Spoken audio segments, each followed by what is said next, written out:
Did you know there was a civil war in ancient Israel? You see, originally the kingdom was united under David and Solomon, but when Solomon died in 930 BCE, the kingdom would be divided in half. The northern kingdom will be Israel and take that name Israel.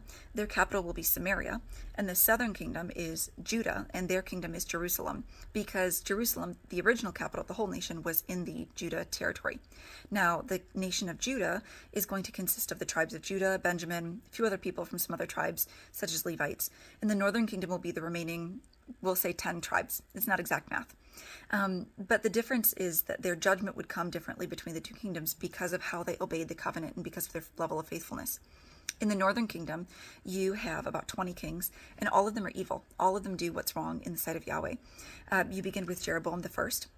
And his first thing that he does is to set up two golden calves as their cult centers, as their centers of worship.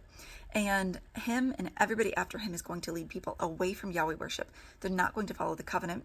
Remember, the covenant was the 10 Commandments, which basically said to respect Yahweh's purity and love him, and to love each other and to take care of each other.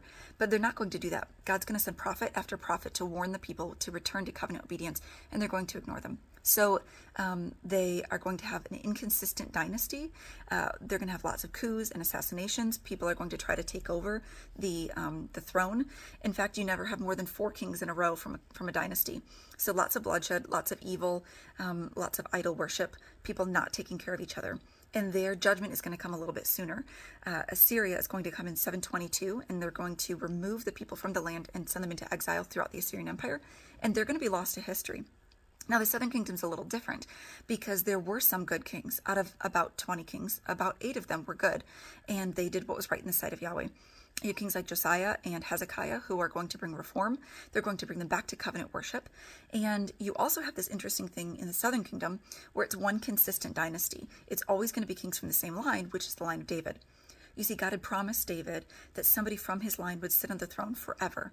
And that's going to hold true throughout their history. Even though some of them are evil and some of them are good, it's going to be the same bloodline. And we know as Christians in the future, eventually Jesus will come. This is why the genealogies are so important.